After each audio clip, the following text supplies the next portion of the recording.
其實如果自己買翻咧，都差唔多有成呢幾回報嘅話咧，咁都值得買噶啦。所以我覺得即係未來嗰個租務或者買賣方面咧，上環都係一個俾人哋考慮嘅地點嚟。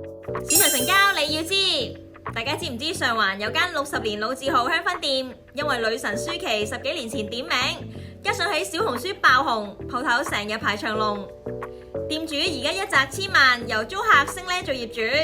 到底賣香薰賣到買鋪係咩玩法呢？即刻睇落去同你拆解啦！少成行係喺上環蘇杭街130至132號華希樓地下 A 鋪同埋閣樓，地下同埋閣樓面積合共大約1200平方尺。原業主咧係廖創興銀行創辦人廖寶山嘅家族成員。1977年以大約90萬元買入，而家咧以大約1700萬元沽出，持貨48年，賺近18倍。蘇杭街雖然喺區內算係二線街，店面睇落有年代感，但係因為舒淇曾經講過一句，佢哋賣嘅香薰油係全香港最好嘅，近年更被小紅書評為香港必買手信之一而爆紅。生意好到可以買間鋪，買鋪主要原因係咩呢？而家又多唔多店主買翻自己用緊間鋪呢？我就請嚟商鋪部高級區域營業董事 Terry 同我哋分析一下。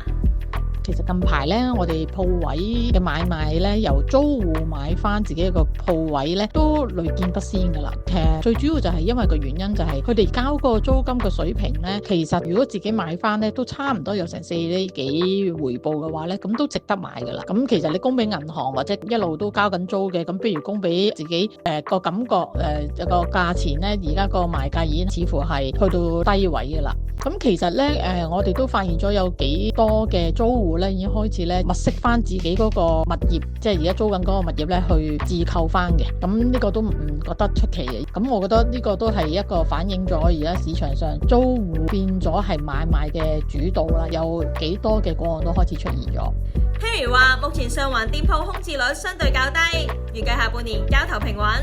咁喺上環嘅鋪位空置率咧，其實都一路都表現都好平穩嘅，即係空置率都唔係特別高嘅。如果4月份咁計咧，就大約係2.3咁上緊啦。5月份咧就而家去到2.5，唔會太大嘅上落嘅。咁如果你話2點幾嘅 percent 咧，其實比起嗰啲核心區咧，反而仲係處於低嘅水平嘅。咁我覺得可能都主要原因就係佢哋唔係主力係做遊客生意啦，咁都係一般民生啊，或者係附近寫字樓嘅嗰啲客戶群為主嘅，咁所以都比較穩定嘅。所以我覺得即係未來嗰個租務或者買賣方面呢，上環都係一個俾人哋考慮嘅地點嚟嘅，因為佢哋比較租金收得穩定啲啊嘛。